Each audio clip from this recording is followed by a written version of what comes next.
15 minutes could save you 15% or more. Is that Shakespeare? Nope, it's Geico. Yeah, that's Shakespeare from one of his unpublished works. Oh, it be not for awakening. Nay, giveth thou the berries. For 15 minutes could save you 15% or more. Nope, it's from Geico, because they help save people money. Well, I hate to break it to you, but Geico got it from Shakespeare. Geico. 15 minutes could save you 15% or more. This podcast is a member of the Voices of Wrestling Podcasting Network. Visit voicesofwrestling.com to hear the rest of our great podcasts, as well as show reviews, columns, opinions, and updates across the world of wrestling.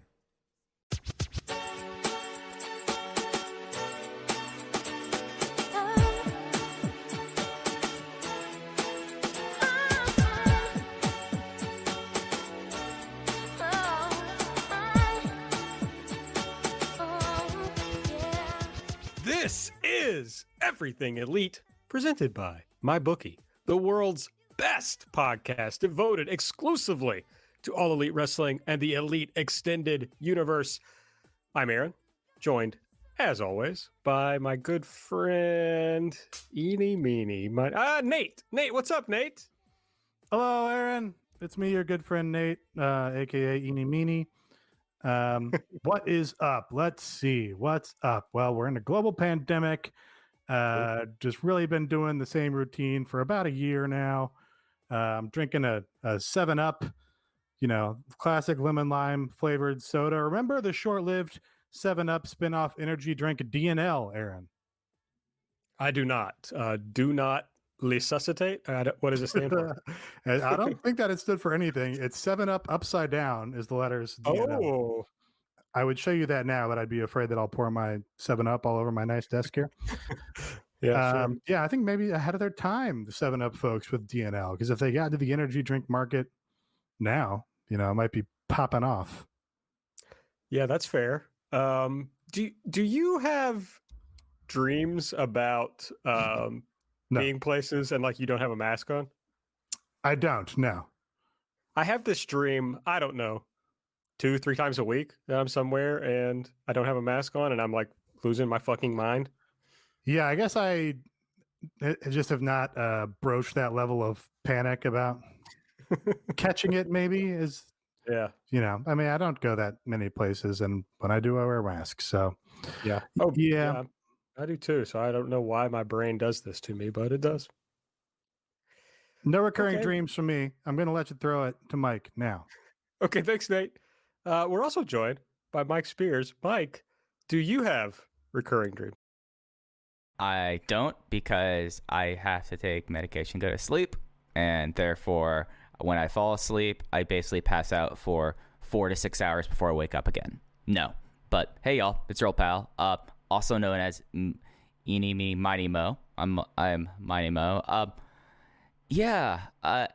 I just am such a type A person that I always have masks with me, so I never have that fear. Maybe my subconscious says, hey, Spears, you've got this. And maybe you just need to just overly prep like I do, and you won't have that recurring drink anymore, AB.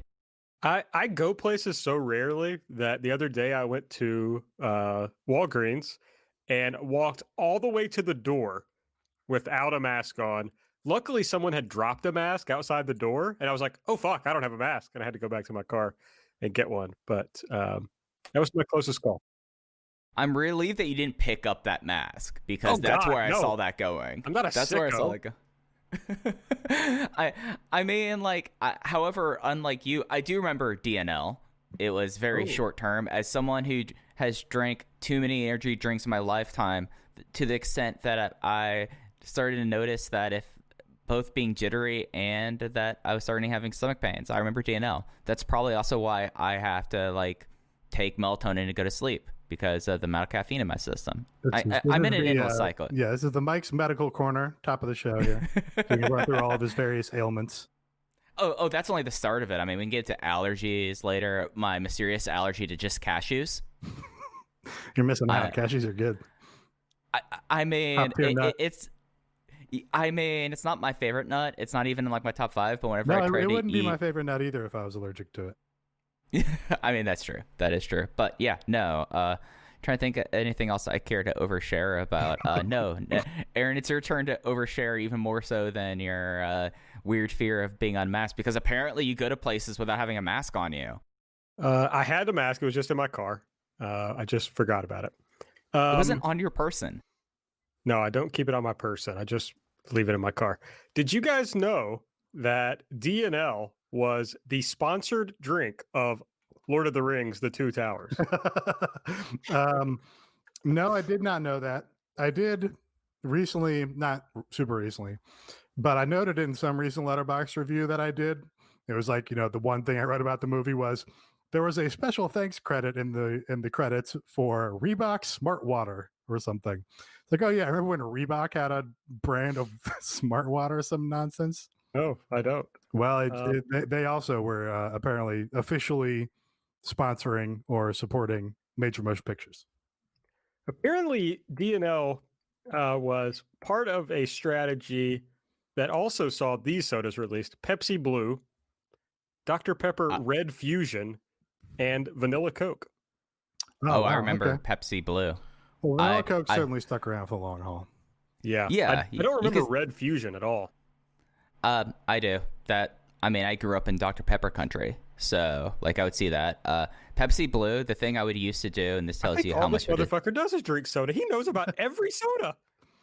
I used to be specific to his geographical area, Aaron. Exactly. Yeah, but he's lived in every area, so it's always that's always. He's simultaneously claiming the whole country. I know. No, I am not. I've never had a Moxie before, so I can't. I've never lived in the Northeast or New England, so no. That's made up for sure. Yeah, Yes. Moxie's fake, and New England's fake. I'm just gonna throw it out there. Keurig Dr. Pepper is the name of the company. I'm learning so many things right now. Yeah, Hey, stuff consolidates, man. Man, what a world. Okay, well, if you want to know more about the many places Mike has lived, follow us on Twitter at EverythingAEW. I'm at Aaron Like the Car. Nate's at Epitasis. Mike's at Fuji. Hey, subscribe to the podcast, please, on the podcast app of your choice. Make sure you get these as soon as they come out. If you use the Apple Podcast app, give us a 5-star rating and a review.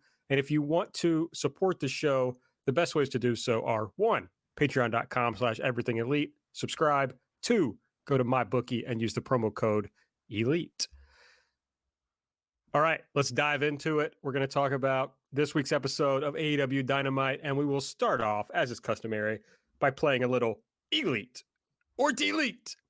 Nate, got to tell you, bud, didn't care much for this show, so I'm interested to hear what your favorite part of this particular episode was. Well, I got to tell you, kind of an unusual show because I think it was maybe less than the sum of its parts. It was hard for me to identify specifically bad segments or, a segment that really had a glaring issue to me. But for whatever reason, and this seemed to be maybe the consensus, at least the consensus in our little, Discord corner and corner of the internet, that it just wasn't a great show.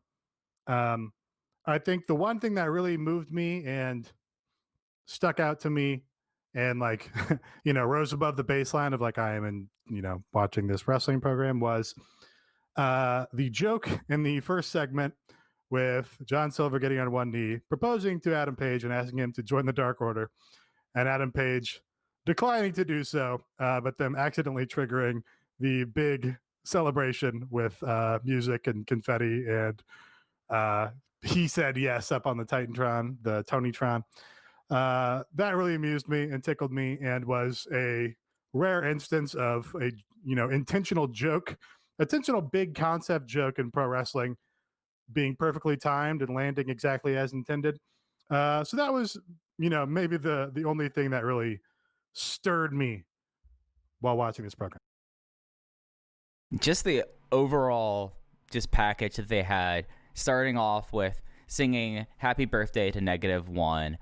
Luther coming out and getting immediately angry and talking about his perfectly symmetrical face, a fun tag match, and then the blow off there was just it was great. It was you had good comedy, good intentional comedy that didn't come off as hack or just out of date, and we'll get into this, but I think my opinion on the show drastically differs from, I think, very much everyone else on the internet. So I enjoy that segment, though. Well, good, because now the people who are like, you guys are so negative, they'll be like, oh, at least they'll listen to Mike maybe and not complain at us as much for being negative. That was good. Here's my concern, though, Nate. Adam Page turns down the Dark Order, refuses to join the Dark Order, and just kind of goes on with his life. And it's like, this whole fucking build kind of sucks. It's like, well, it's just over. Okay. Yeah, I'm not going to disagree with you. I think that might be in tune with our delete segment that's upcoming. Yes, I think so. But yeah, more moving deck chairs around the various stables and units in this company. Mike, you enjoyed this episode quite a bit, I'm well aware. So tell me what your favorite part of the show was. Quite a bit might be putting that a little strong. I'm just saying I like the show. Mike, buddy, you got to go all in here. You got to commit to this. No. I like it, but I'm not going to say this is like an all-time episode of television. But yeah, the thing that I think I came away with liking the most on the show is just the overall performance of Sammy Guevara. I felt like that in this segment where they had the Inner Circle sans Jericho, he kind of was the glue of it and actually showed a level of pathos. And MJF winning everyone else over, and then MJF just desperately wanting to have Sammy's approval. We could say if it's completely him if he's being disingenuous or not, but then Sammy saying, I can't do that yet. And then, he was the glue in the main event, and I thought that it was a main event that really could have gone wrong in a lot of different ways, but Sammy Guevara came off like a star. He came off as like a future babyface star, which is something that I think when we looked at his future, we didn't necessarily assume him as a big babyface star. But I mean, he was doing the big, he was getting the big crowd response in it. Everything he did was really sick. He did probably one of the best swanton bombs I've ever seen. And I thought that overall, if I was going to say who was the MVP of the show, I think it's head and shoulders Sammy Guevara over everyone else. Yeah, I mean, I in pretty much every Inner Circle segment and every Jericho segment, I definitely zone in on Sammy Guevara, and he's always the standout performer to me. He, he sells the frustration. That's the word. He sells his frustration really well, but also lands his jokes, considerably better than your Jerichos and even MJFs. So I'm just, I continue to be impressed and satisfied with him in every segment that he goes at. And yeah, that Swanton bomb was kind of the redeeming element of that match to me, because I got annoyed by the finish. But yeah, he's has yet to really miss for me. Remember the concern that Sammy was being too goofy and it was just going to ruin him as a performer? I think that's a kind of fair, considering the rest of the Inner Circle has kind of fallen into that. So you could see how, but not Sammy, baby. Yeah, that's the Sammy's performance, because he keeps, he's stepping up to Jericho and stepping up to MJF, and not having any of that shit. I think has done a good job of insulating him from that. Yeah, it's just my thing at the time, and I stand by this, is that Sammy needed to gain more things, to become a more well-rounded performer if he's going to be a big top star. And I think he has grabbed a few things here, maybe from Chris Jericho and maybe, from other people they've interacted with, that has allowed him to feel like even more of a star. And, I saw other people complaining too about that finish, Nate, but to me, it's as long as this blows off in Sammy beating MJF in a singles match, then that all makes sense and works for me. Does that make it my turn to choose something I really like? Yep. I got to say, the thing I had the most fun with, I mean, you already mentioned Luther, so that would have been my number one. But my number two most fun moment was the Moxley versus Nick Comoroto. Am I saying that right? Maybe. Matt? Who knows? I think it's Comoroto. Or at least that's how they say it on. That's how they say it on commentary. Who knows if that's true or not? Yeah, fucked up language where letters don't always sound the same. They can just be said any fucking way. It just doesn't matter. Here's the thing. It's like very easily, they did like a Mox versus, or Mox is in action or whatever, which that usually means a squash. Then they bring out this guy who is only been seen on Dark. So it's like, okay, well, I guess Mox is just going to beat the shit out of this guy. But it's like, this guy's really big. He's got a really good look. He's charismatic. And so instead, I have no idea if they have plans for this guy. I would assume they have some sort of plan. But instead, they did like, I don't know, basically a 50-50 match that Mox kind of had to hook up at the end to win. And I thought it didn't make Mox look bad. It wasn't a Allen Angels type thing. Mox looked great. Nick Camarado looked great. Just kind of a fun way to debut a new talent. So I had a good time. Yeah, I was pretty impressed by this guy. Again, like there's not a segment on this show where I'm like, oh, that was bad. Like even I kind of enjoyed this match in a vacuum, and zoned in on this guy. I was like, hey, I would not mind seeing some more of this guy. He's, like you said, got a good look, and was laying stuff in there with Moxley, and Moxley's facials kind of told the right story about where Camarado was relative to him, and enjoyed it in that regard. Haven't seen this guy before. According to Pro Wrestling Wiki, may have made Evolve Wrestling appearances. Had you ever seen him before, Aaron? Yeah, I watch Dark every week. Okay, I meant outside of Dark. No, I'd never seen him before Dark. Okay, I don't remember any Evolve Wrestling appearances. Also, apparently he was in NXT. Yes, he was Mr. Freakbeast. I just learned. Oh, okay. I'm sorry, let me say that again. Mr. Freakbeast. Between August and September, Mr. Freakbeast Nick Ogarelli joined the one and only Rick Buggs as a tag team in matches during live events. Rick Buggs is still there and they cut this guy? I don't get it. He's actually, I'm looking at his Twitter. He's still Mr. Freakbeast on here. And Yes. He's got his like banner at the top on his Twitter. It just says Freakbeast. And it's got this insane, he looks insane in the picture here. Nicknames Wrecking Ball and the Freak Beast. Teams and stables. Shooters with a Z Inc. with Billy Damiana. Shooters with a Z is like some shitty bar in Tampa or whatever. Yeah, almost certainly.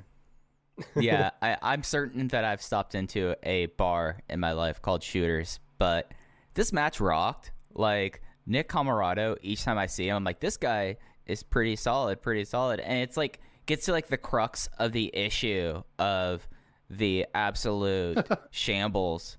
And what's up, Nate? That's why I found his Evolve match. Okay. Let me verify this is. Okay. Yeah. So he had one Evolve match, 2017. It was Evolve 86 at Melrose Memorial Hall in Melrose, Massachusetts. He lost a 2-minute squash to Blaster McMassive. I'm trying to think now. Did I see this? I mean, 86, you were doing the show, right? Yes. I guess I must have seen this. Yeah, that would have been him as a gatekeeper. Yeah, Blaster McMassive as the gatekeeper, Thomas Sharp. Yeah. 2-minute squash over Mr. Freakbeast. Mr. Freakbeast, sadly. He rocks, though, and I like the idea of, as you said, AB, that they kind of inverted the idea of, because Moxley has like records for like the fastest pinfall in the promotion's history, and like the idea that this is a guy who is, very physically impressive. He definitely would be involved in the ward throw, so I think that it's that like the idea that like Moxley had to kind of find the moment where he can just get on his back and choke him out makes a lot of sense. And each time I see Nick Camarado on Dark, I'm like, all right, this guy rocks. And hopefully, this could be, maybe he could be the Will Hobbs of 2021 now because of that. And I'd be for it. Yeah, they've done, which we've talked about this before, they've done a good job of taking people who you wouldn't necessarily see as a prospect and just like making them into a person. I guess, I'm not sure where it was, but Will Hobbs talked, I guess it was on the fake AEW podcast about he had a WWE tryout and they didn't offer him a deal. And then right after he showed up on Dynamite, they offered him a deal. It's like I got this Cubs fan tweeted about this, so that's how I knew about it. It's like, wow, that's like their whole their whole scouting thing is like, oh, somebody shows up on AEW, let's throw them a deal, you know. Okay, I guess we'll talk about the things we didn't like on the show now. But yes, I suspect that it will be. Oh wait, I didn't do the listener elite. Sorry, I always forget that, which is bad. Our good friend Patrick Cosmos, his elite pick, Don Callis in the painting Don Callis commissioned of Kenny and Don Callis. Hard to disagree. Yeah. I mean, even that like whole skit, it was basically a long form skit with a really,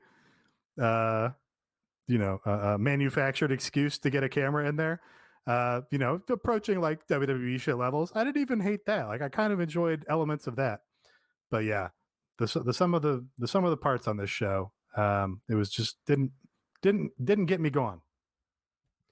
I thought it rocked. I thought that the sketch, and I thought that him with like that painting, it's like, oh yeah, don't worry about it. I thought that was a great reaction, and I got a good laugh out of that.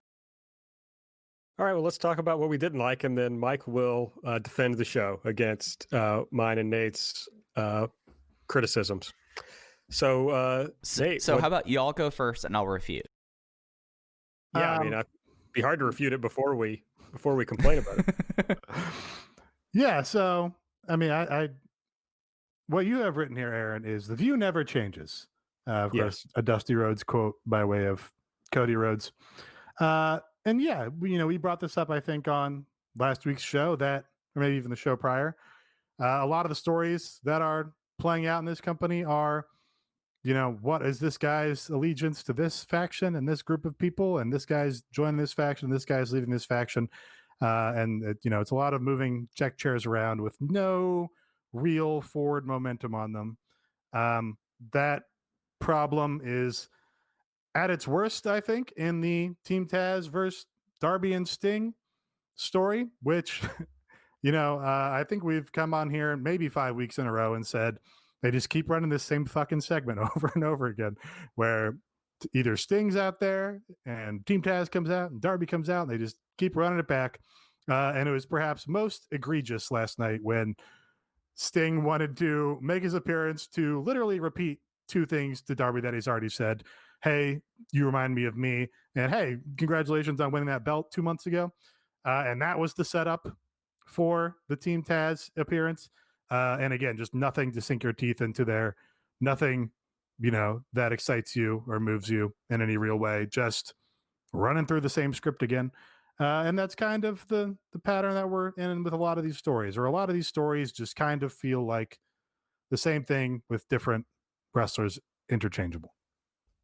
Yeah, I'll jump in before Mike tells us why we're wrong. But it's like, yeah, nothing. I mean, I don't think Mike's going to disagree with this larger point. I think no, he's not. He's just going to say he had a good time watching the show. That's good. Yeah. I'm sorry, I don't want to steal Mike's thunder, but yeah, it's like nothing was different after this show than it was at the beginning of the show, and I know that you don't want to do car crash TV where it's just like constant crazy stuff, but we're also 5 weeks or so away from their big pay-per-view. We're like 2 weeks away from this Beach Break show that they've been hyping, and there's like nothing that I'm dying to see on either of those shows. Like, oh, I can't wait for this to get paid off.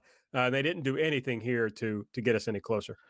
Well, it's also none of these stories have really succeeded in elevating anyone or making a real change in anyone's character. Like, you want to point to the person that's been elevated in this promotion recently. I think probably Darby is the go-to guy for that, because he won a title that he didn't have before. But even that, prior to the story, he got the match out of the blue with no real build or sustained elevation, and then he won it, and then he got to this story where nothing happens and he doesn't do anything.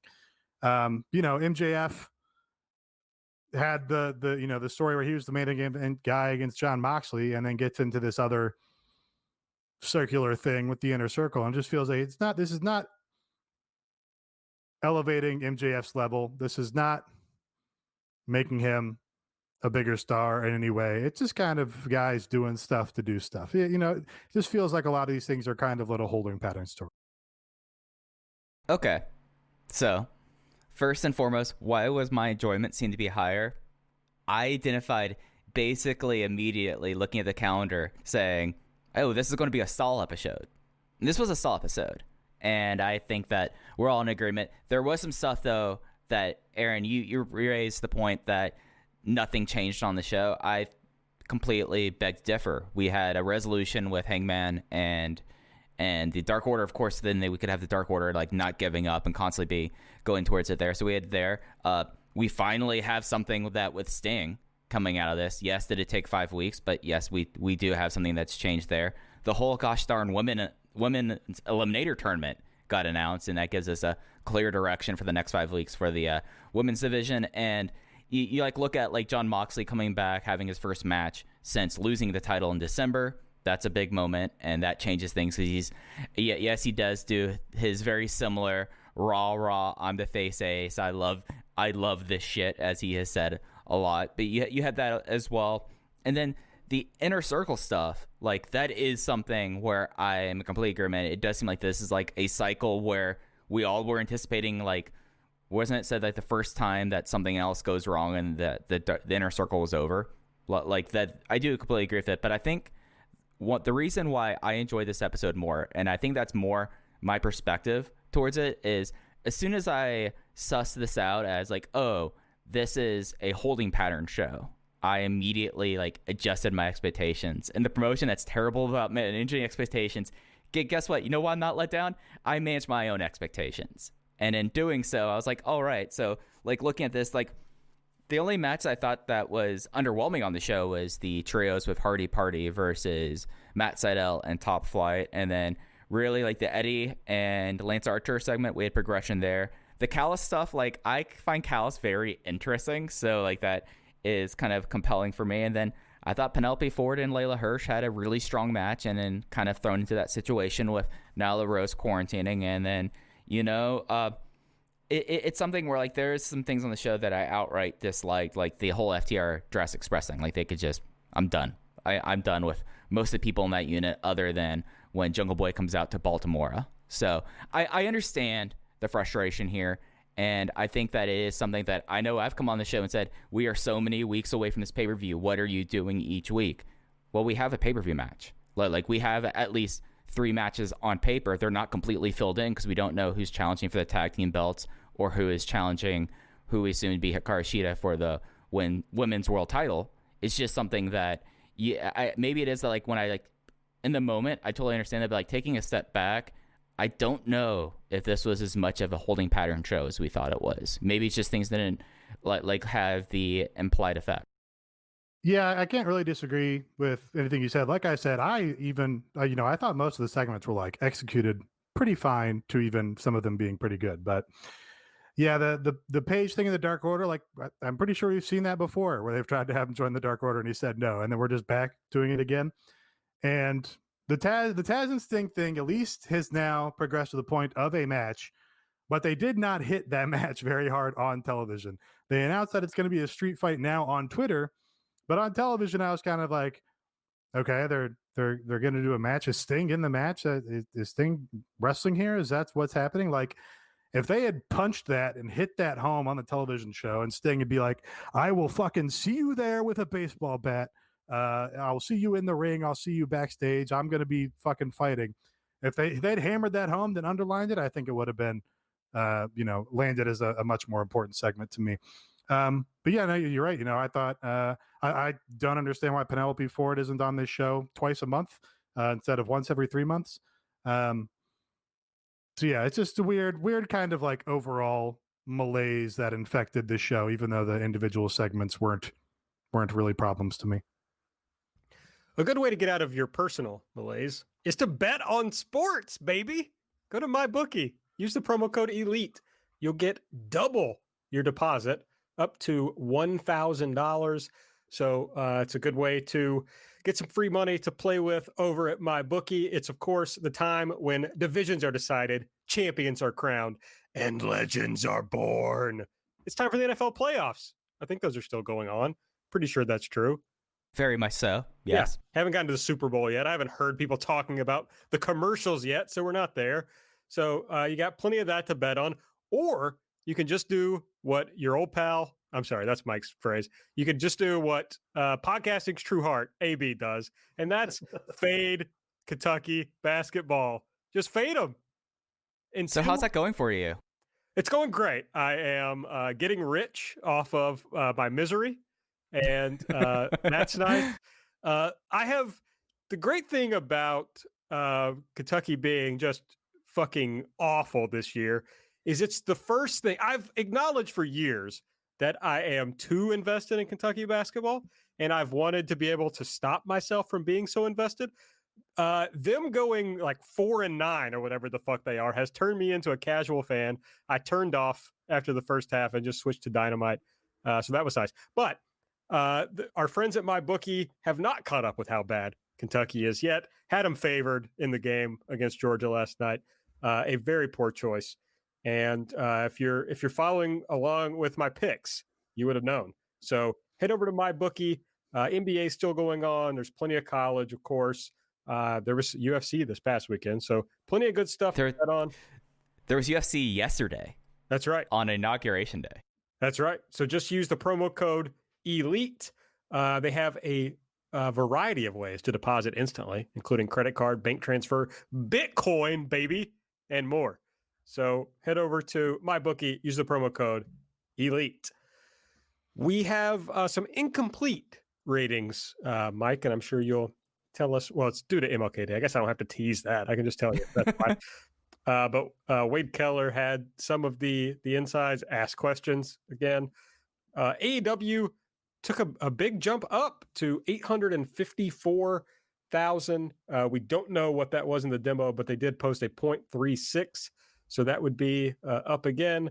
NXT also jumped pretty high, up to a 659. We don't know where they were in the demo, but they posted a 0.15.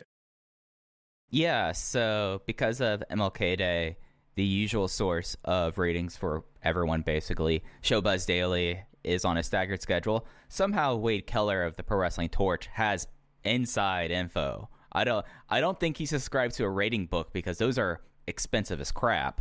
But he had this out here. I know like last week, because of how Wednesdays have been lately, that we were all anticipating like, oh, the inauguration that's going to completely wash everyone out.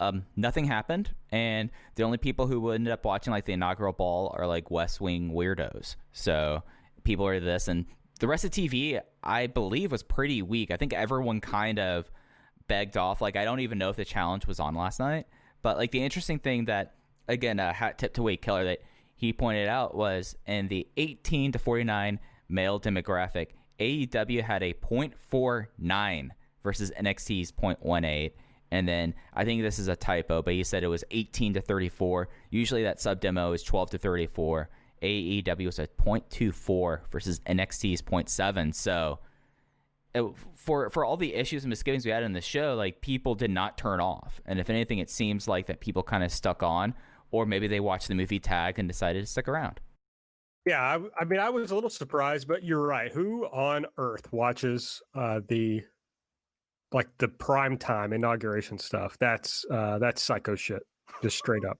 Sorry to any of our listeners who watched that, but that's for psychos. Well, the draw was the New Radicals, and that happened at like 2 p.m. or something. So come on.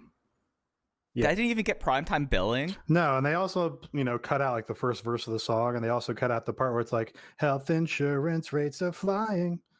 Oh, and okay. The part where he says he's going to kick Marilyn Manson's ass. So they basically cut out all the good parts of the song, but it was still, kind of cute and sweet. The first part, the first stanza is literally about a 14-year-old down on their knees. So polite. We're busy still saying please. That's right. Wow, big New Radical fan, Nate, aka Epitasis. Yeah, the one song.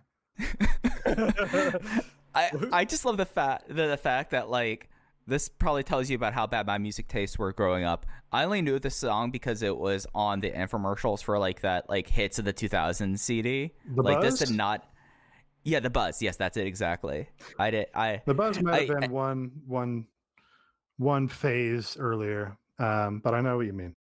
Yeah, because it was like that. It was Fastball the Road. The Way. Why is it the I'm not going to acknowledge the way. Johnny Gargano has ruined that. It's the way.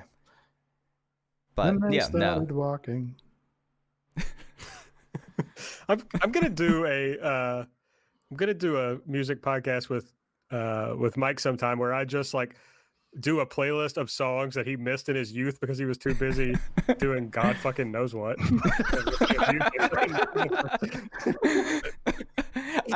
I mean, like, I have a rich tapestry of life that has resulted in me being an absolute shambles of a person. So I think that there is some mileage there. I've been obsessed with music for just as long as I can remember. So it just blows my mind for somebody to just have a time in their life where they are just not interested in music at all. That's hard for me. It happens a lot to me, though. It wasn't just like one phase of my life. Like I'm trying to think, like, other than the acts I follow, it's not like I'm someone that I'll boot up like the Release Monday stuff on Spotify. So that's maybe the best new addition in technology. You know, technology's pretty much been a net negative, I think, for most of our lives in terms of decaying society and everything. The Release Radar playlist on Spotify, where it's just like, hey, you like these acts? Here's new music from them coming out every week, and you don't have to like follow your own track what CDs are coming out week to week and go to Best Buy on a Tuesday to buy them anymore. It's really one of the few ways that technology has improved my life.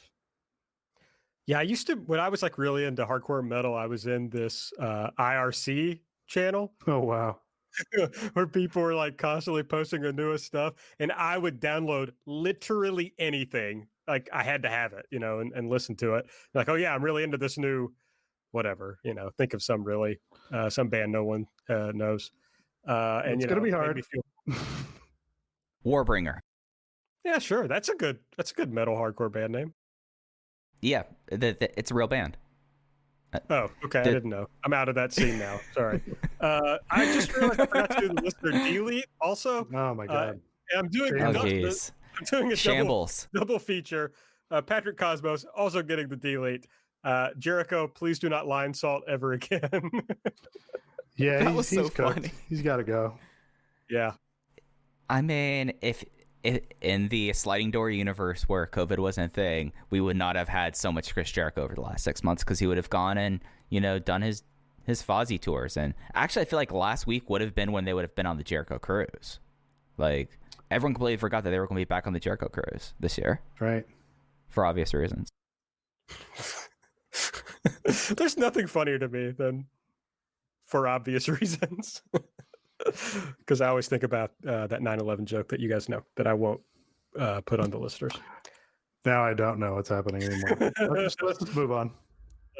All right. Let's run down the show. Dark Order is out with -1 for his birthday celebration. I think we talked about this, the John Silver, Adam Page thing. But before that, the Chaos Project broke up the birthday celebration. Luther said that -1 is actually the stupid looking one, and the Chaos Project does not like children. Which was great. Yeah, standout line from Luther. I don't like children. Funny. I don't like you. And they had a match. John Silver, Alex Reynolds, Hangman Page, and Colt Cabana defeated the Chaos Project in TH2. Alex Reynolds pinned Serpentico after Page. I'll make sure I got this right.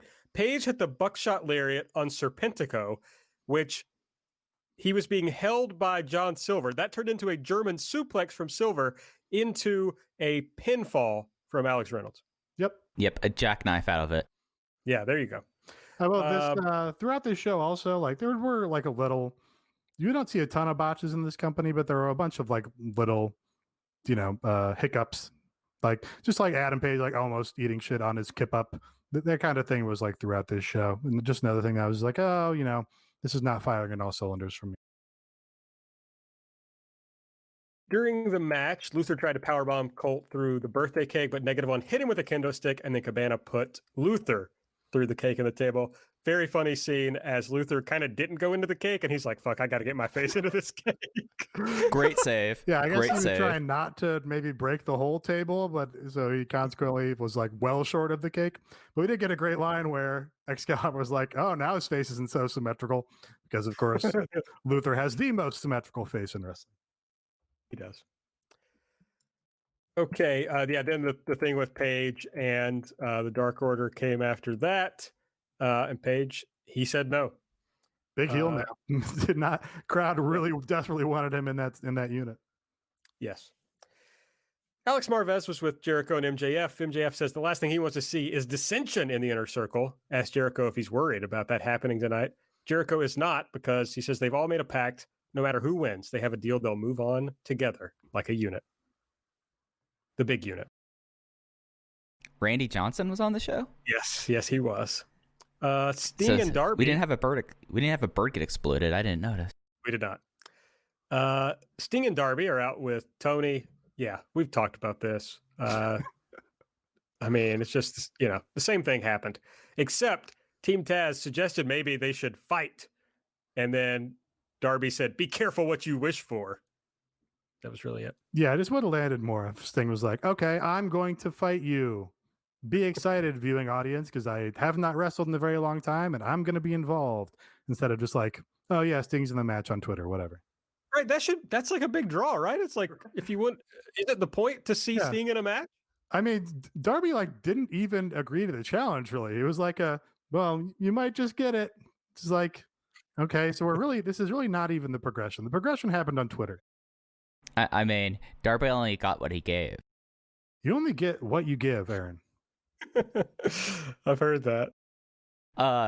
The thing about this that was great was they gave the microphone to Ricky Starks, and he was basically inaudible, but he was like, oh, you want to take you to the streets? I'll tell you what the streets are. And then Taz is like, street style, which, I just like the idea that Taz, now in his 50s, is talking about taking you to the streets. It really reminds me of Danny DeVito on Always Sunny with Philadelphia. Like, his concept of taking it to the streets should be drastically different than everyone else's. I want to see Hook's concept of taking it to the streets, because he's, some prep school lacrosse player, but he's, the youngest guy out there. And by virtue of that, should act like he has the most street credibility. Taking it to the streets of Donetsk and PUBG. That's his idea, taking it to the streets. Adam Page, I think we could call him a frenemy. He's not really, when you're down, he's not your friend.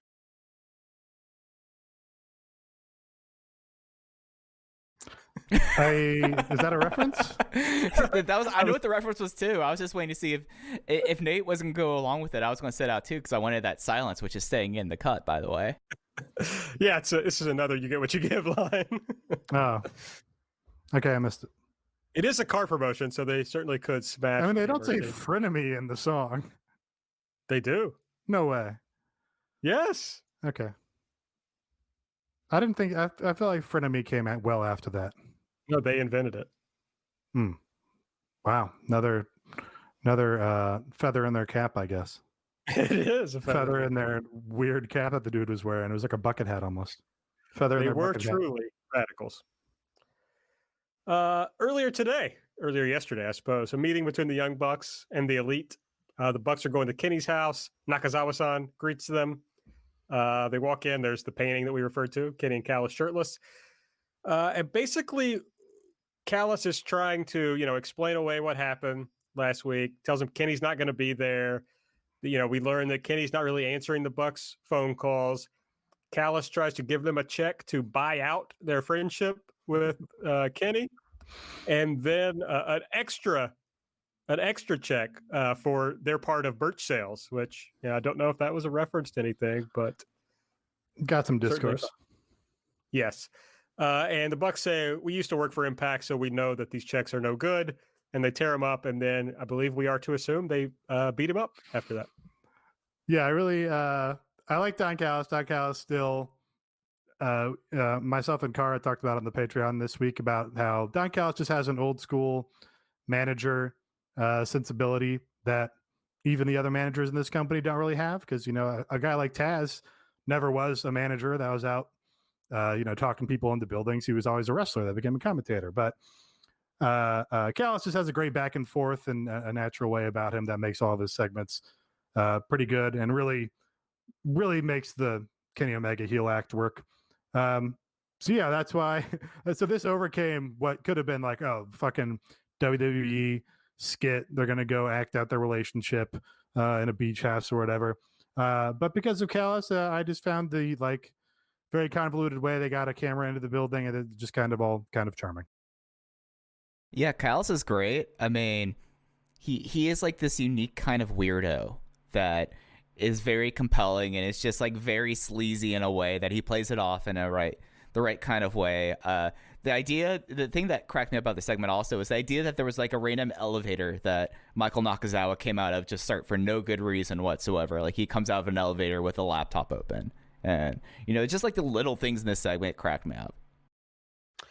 I don't really like it, not least of which because the point of somebody like him is that we want to see him get his comeuppance. And not only do we literally not see it happen, but the Bucks have apparently already gotten physical with him. So what is there to see in the payoff? You're being worked. This is something where very clearly he's trying to sow discord. You're being worked. No, the point is he's the bad guy. The audience wants to see him get his ass kicked, and they hid the ass kicking here. Yeah, I don't think he got his ass kicked. I feel like it was like a work. Yeah, that makes sense. But we are to believe. I mean, what they showed us was that they were approaching him, encroaching on him as the camera cut away. I mean, what do we think they did? Like tiddlywinks, Mike? I think he shouted, and like there might have been like some like stomping out that was picked up on the camera microphone, and then the idea was that then Don Callis was like, "Oh, I know how to get Kenny completely more isolated and under my thumb with like my Impact wrestlers. I'm gonna put on some stage makeup and act like I got my ass kicked." Okay, it's not the worst idea. That's an interesting place they could take it. Just remember, episode 108 is when I called this happened. I will not remember that. No. It'll be like, yeah, I think Aaron called that on the show, if I remember correctly. Cody defeated Pretty Peter Avalon with the figure 4. Peter Avalon tapped because Cody was hitting him in the face, so he didn't want to withstand that. During the match, Jade Cargill came out and distracted Cody and allowed Peter Avalon to hit him with a low blow. Yep, that feud's still continuing. The WWE distraction angle. Whoa. Oh, but wait, because next week Cody's going to respond to Shaq somehow. Everybody just wants to see Cody versus Jade, I think. Oh, that'd be sick. Yeah. I hope Jade's good.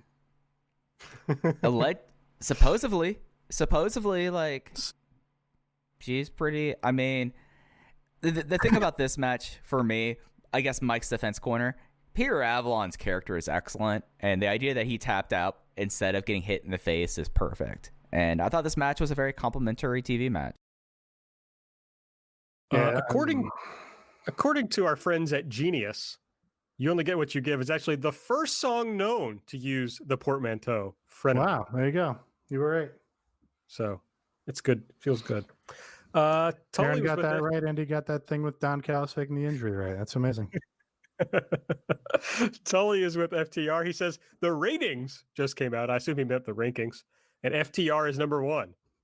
But we need the belts. Jurassic Express comes out. Jungle Boy says he's getting sick of this. You're supposed to be the best tag team in the world.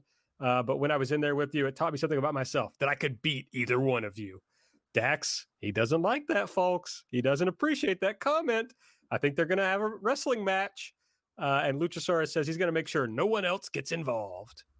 Jon Moxley defeated Nick Camarado with a rear naked choke. Mox then cut his big bad promo where he says he can't keep track of who's in the Bullet Club, who's in the Elite, and who's in Impact Wrestling. He talks about Kenny bringing his frat brothers back from Impact. And he said, all you did was make it more interesting, more bodies, bigger bros, more blood. And then he says, you can bring whoever you want, but all roads of professional wrestling go through me. I do find it very amusing that Jon Moxley has been like semi-feuding with Kenta, who is in the Bullet Club, for the better part of a year at this point. It's got to be at least 6 months. And has at no point mentioned the Bullet Club until now, when he's feuding with another splinter of the Bullet Club in a completely unrelated angle. And those two factions of the Bullet Club do not see eye to eye. So this guy's really fighting a war on two fronts, but is entirely isolated from one. It's a pretty weird pro wrestling situation, all things considered. Dasha is with Eddie Kingston and company. She tells him he's going to face Lance Archer next week. Asks if he's prepared. He says, I don't prepare. I just fight. And then Lance Archer comes out. And he says, it's a simple message. Everybody dies. Then they start yelling at each other about fighting. I couldn't really make out anything either of them was saying. Jake Roberts has gotten a haircut and was mad and yelling. Yeah, I messed that up. Let me mark time on that, and then I'll give my actual response. And it's such a dumb bit. I think they should let Butcher vape on air. That was not worth that. This is worth digging into. I mean, it fits their vibe. You know, they should let him vape on air. But he has to have a like a custom vape rig that looks really ridiculous and suits his character. Got to be like some old timey pipe or something, but actually a vape. Yeah. It has to be insane, but let Butcher vape. That's all I had to say. And with my overly complicated setup, it took me like a full 30 seconds to be able to say that. And great audio. Marvez catches Kenny coming in. He has no comment about what happened with the Bucks last week. He sees Callis in the locker room, the bruised face, which I talked about earlier, probably being fake, a setup. Kenny wants to know who did this to him. I won't say. He blurts out that the Young Bucks did it. That was even that, like, that's a level of acting that most other pro wrestlers aren't able to do. Callis, like, inadvertently saying that it was the Young Bucks. Just like execution that, to pick somebody out of a hat, Dax Harwood would not be able to pull off. No. Matt Hardy and Private Party defeated Matt Sydal and Top Flight. Mark Quinn pinned Dante with a shooting star press after Isaiah hit Dante with a chair. So we got the full Private Party heel turn, which I can't say I understand because the story has been about how Matt Hardy's fucking them over. And then somehow that morphed into actually, no, they're going to go along with Matt Hardy's heel shenanigans. Yeah, I think Cubs fan had it right on Twitter when he said it's better that they just turn heel than keep doing this will they, won't they stuff that they're doing in every other story. So sure. I don't think he's wrong about that. I kind of like this match. Private Party and Top Flight are maybe kind of foils of each other. So maybe it's appropriate that Private Party's like, hey, we were here first. You guys came along and kind of ate our lunch in the last couple months. Maybe that's good motivation for them wanting to listen to Hardy and just become full-blown heels instead. But yeah, all things considered, I like that the show did have some fresh talent up and down that we don't see every week. Your Nick Camarados and your Pretty Peter Avalons. And Matt Hardy has to be not only on Dark, not only on BTE, not only on Dynamite, but also on Impact Wrestling. But even with that in mind, and that maybe we could just see less of him, I still thought this was pretty good.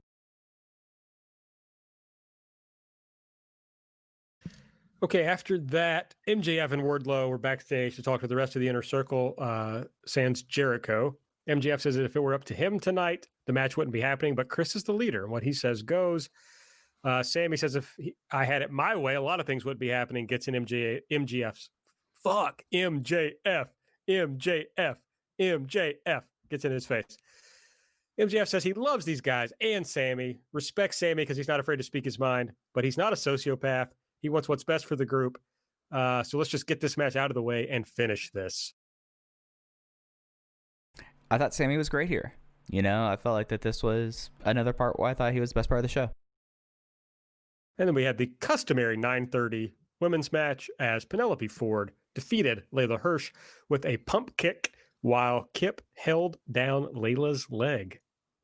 Oh, yeah. I want to delete Jim Ross also. The first fucking thing he says, like, if you're wondering, she's 4'11", and then just makes no effort to like spin that into a positive or a unique factor for Layla Hirsch. It's like, wow, this woman is short, and just lets it sit there until Excalibur comes along and tries to pick up the pieces. I know there was a clip going around on Twitter too of in the previous match when Private Party did the silly string, and Jim Ross, who apparently has no fucking idea what the silly string is, even though he's been doing it in this company for more than a year. He's like, how do you counter that? What the fuck is going on? I have no idea. Makes no effort to like turn it into a way to get these guys over or, set them apart as distinctive anyway. Just like, yeah, this newfangled stuff sure doesn't make much sense, does it? Yeah, it stinks. Go away. This match was good though. Yeah, this match was good. I thought Penelope getting the heat on Layla was she's just got like a good mean girl energy that worked. They got a little discombobulated, I think, just as they were coming out of the ad break, but I think most people probably missed that. And the Kip and Miro stuff and Chuck Taylor stuff that we'll talk about, I maybe should have picked that as my elite because Miro, is a superstar.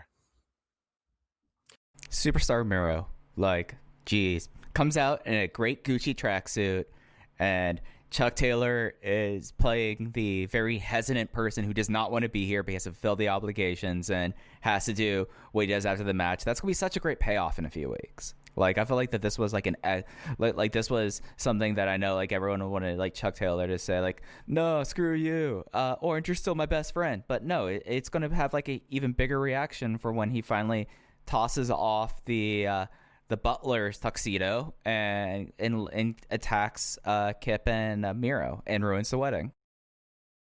Pretty inspired performance, I thought, by Chuck here, really drawing on disgraced Liberian leader Charles Taylor. I know, he did war crimes. I'm not sure how Chuck plans to bring those war crimes into part of his character, but I'm looking forward to it. That's for sure.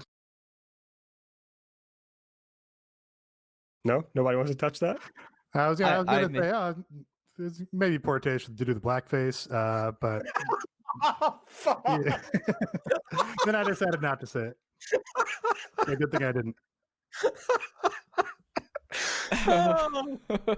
I was going to make a reference to how, as a Chikara alumnus, he has experience with dealing with people who have had committed war crimes. So, yeah. That's also true. Shouts to somebody reminded me that Drake in our Discord for reminding me that about the Liberian Charles Taylor. So I could do that bit that honestly paid off. So I'm glad it all worked out. Backstage, Kenny Omega and the Good Brothers are beating up Pentagon with Kenny's very nice boots. And we've shouted out Cubs fan way too many times on this episode. Gonna have to institute a Cubs fan prohibition. While we're talking about, I was going to leave it, but now that we've brought him up a third time, did he subtweet the Dark podcast the other day?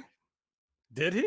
He made a comment about how he needs a podcast that just discusses AEW Dark, and I was like, thought we had one of those.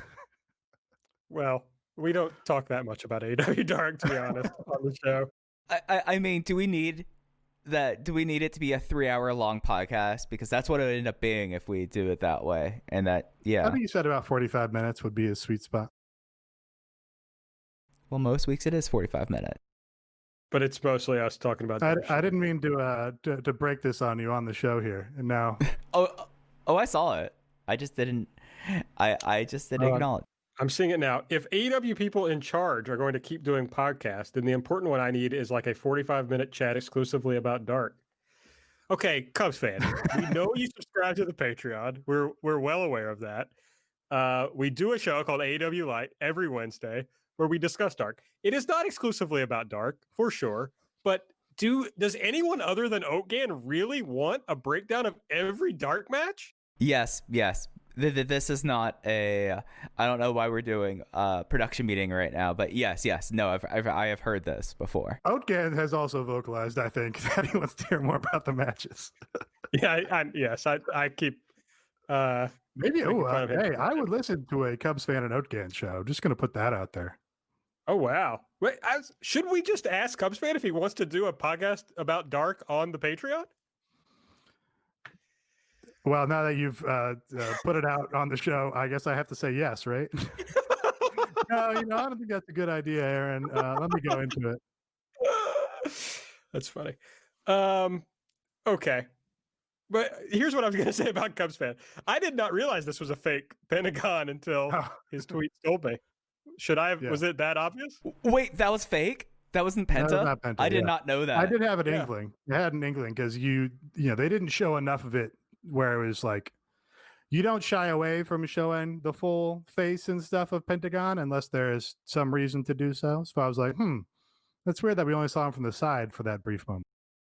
Wow, I did not notice that last night. This is actually changes a lot of my opinions on the show. I think I like that even more, the fact that it fake Pentagon and because Penta wasn't there. Well, it's a nice little solution for the 6-man that they set up, which is like, hey, Pentagon can't be there. Also, we need to have something happen for this to make sense because the Lucha Brothers randomly got involved in this angle last week. So, it was a nice little solution. Yeah, they put up a graphic for a women's eliminator tournament. A lot of buzz immediately about this because the graphic had so it's a 16-woman tournament, and the graphic had an American flag on one side and a Japanese flag on the other side. Leading many people to believe that there will just be a Japanese half of this tournament. Well, Emi Sakura tweeted that she would be involved, so that seems. Oh, really? Yeah. I was just checking to see if Riho had said anything. Riho has not tweeted since New Year's Eve. But let me grab Emi's tweet for you. Nope, not that one. Time for Emi Sakura to have another title match. Hashtag AEW Women's Champion is coming home with me this time. Hashtag Choco Pro. Okay, so I immediately started fantasy booking in the Discord last night that they should just do either Choco Pro or Tokyo Joshi Pro or both. Like they should just film the matches over there. They should put them on Dynamite, but they're going to put them on Dark or YouTube. But yeah, you just got like easy ways to make content. That's great. Yeah, I mean that's I think the logical thing. Half their talent is in TJPW, the women's talent that they've used. Maybe not half. I guess just Yuka, right? Yeah, Shoko. Yeah. Shoko Nakajima, yeah. Oh, right, and Shoko, yeah. And then you've got Riho, who's in between promotions, but would fall in line with Emi and Choco Pro or Gato Move or whatever. Mei Saruga's between Choco Pro and TJPW at this point, so easy to find. I don't know what you're saying. I know what you're saying. No, you're right. Completely distinct people. I got confused. I don't know why I said that. Two different people, clearly. Very embarrassing, honestly, for you to have thought those people were even similar. They're going to come after me for unmasking May St. Michelle. It's something that like the big question for a while is like, all right, everything with Hikaru Shida has kind of just been coasting, I guess, in a lot of ways. Like even like the Abaddon feud was very coasting, but hey, having a full tournament to decide a contender, we saw how well that went with the men's division. So like I think that this is something that also for someone like Penelope Ford, who is someone that has greatly improved whenever we've seen her, gets her more matches. And if the option is Britt Baker, we really have not seen a lot of Britt Baker in the ring since she returned for her ACL. Was it an ACL tear or was it like an MCL? It was like her knee issue. So, I think it's a real solid idea. And at the very least, you could have, I'm interested to see like out of like the North American half and then like the Japanese half, someone, if this is what's happening, someone has to fly over for that. And I think that that's very interesting. Yeah, I mean, I am kind of assuming that they, now can get Riho back into the country or whatever. Although Biden did just add a quarantine for people coming from overseas, a mandatory quarantine, I guess. But that is a good way to be like, okay, Riho's coming back. Let's like heat her up instead of just having her come out of the blue and show up on television and be like, oh, well, all you have to do is ask for a title shot. So I'm going to wrestle Hikaru Shida on the next specially themed Dynamite. It's like, no, let's actually remind people while she's really good and have her beat a bunch of random people on, Dark or whatever. And then we can have her get a big number one contenders match with somebody who's US based. I mean, Rio would be here for lunch. That's as she is wont to do. So, it makes sense. It's also interesting because I think there's like I can think of 4 women they've used, right? Japanese women, Emi Sakura. I mean, not in, Riho, Yuka Sakazaki, Shoko Nakajima. Well, I guess Ryo Mizunami. So there's 5. So that just means there has like 3 people, presumably, that we've never seen them use before. So that's exciting. Yeah, I mean, they've used B. Priestley, but I'm guessing they just politically, they can't probably have her wrestling TJPW people for AEW while she's in Japan. So yeah, my guess is it's going to be, whatever 3 TJPW talents TJPW feels comfortable, having lose in order to do this. Well, they could book Aja Kong, who they've had before. She could do it. Yeah. That'd be fine. Here are my three. Maki Ito, because that's the obvious one, and that's the one that she has made a big deal about wanting to come to AEW and wanting to wrestle more in the States. Mei Saruga, I mean, she versions of Mei have broached the Choco Pro Gato move and Tokyo Joshi Pro divide, and then the number one person is the one person who could bridge the gap between the United States and Japan. She's an international princess. That is Yuki Kamifuku. So that's how I'd fill out the roster or the bracket if I had the choice. Yeah, I mean, with all the other discourse that's been going on, we could see a new unit in AEW made up of Jon Moxley, Yuki Kamifuku, and Sami Callihan. That would be, I would buy the shirt for sure. I like where your head's at, Mike. I just fear, I don't even fear, it'll still be fun, that Nate's onto something where it's like, it's going to have to be people who can lose because Right, yeah. That is Riho's probably going to win the whole thing or, win the whole Japanese side. Right. So. Yeah. Yuki would be like, except that she has a title is probably the problem.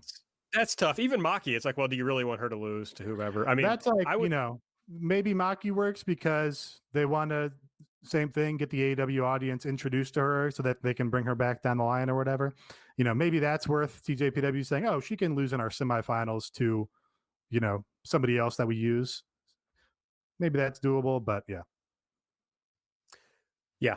Well, I got to say I'm intrigued. It's the most interest I've had in the AEW women's division in a long time. So pretty exciting. And then the main event, Jericho and MJF defeated Sammy, Hager, and Santana and Ortiz. MJF rolled up Sammy after Sammy had MJF up for the GTH and used him to knock Wardlow off the apron. Yeah, that was the finish.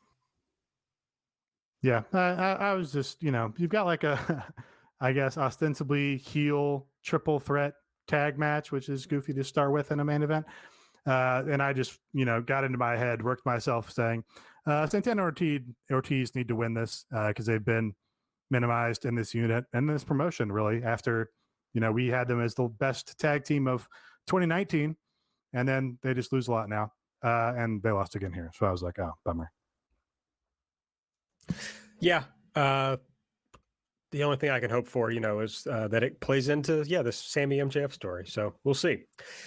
If you're the opposite of bummed about the show, you should head over to patreon.com/everythingelite. Get yourself a subscription. We have 3 subscription tiers. The middle tier, the $5 one, gets you all the audio that we do and our massive backlog of audio, most of it evergreen. So check that out. This week, basically, we try to do a weekly show. This week on Monday, Into the Codyverse, Nate and Cara from Twitter talking about Impact's Hard to Kill. That I'm sure was excellent. Can't say I've listened to it. It's great. I will. It was a great time, especially with all the Ethan Page discourse. It was great to hear. I refuse to watch Ethan Page versus Karate Man. So I'm glad that other people have and that they had what I assume are the correct opinions about it because I refuse to see it. So I'll just repeat whatever both Nate and Car said about it. We also did Cubs fans' favorite show on our Patreon, AEW Light, where we break down Dark in extensive detail. We preview that week's Dynamite, talk about anything else that's going on. And Nate, of course, gives us recaps for BTE and if there's any other big vlog content. And on Friday, I think Mike is promising an episode talking about the Go Big show. Yeah, I watched the Go Big show. It's my good time jamboree. I talk about it. I get very angry about the amount of archers we've had, Aaron. They've already had, on the first 2 episodes, they've had different archer tricks. And I've seen a preview, and I think there's another archer on tonight's episode. And that just infuriates me. Like, it's decreasing returns. We did have the first person that I think AEW does need to sign immediately. His name is Tolga. He is Mongolian strongman, and he did a carousel using himself as a pivot with a 200-pound caper that had Jennifer Nettles and Rosario Dawson on it. And I think that he's awesome, and I think that we need to see that Tolga's all elite. All right. So, this week, 3 shows on our Patreon. We do a nice mix of wrestling and non-wrestling, AEW, non-AEW stuff. Next week for our weekly show, this is not in the can yet, but I am hoping that all goes down. I'm starting a new series where I talk about music. It's going to be called Mixtape Club.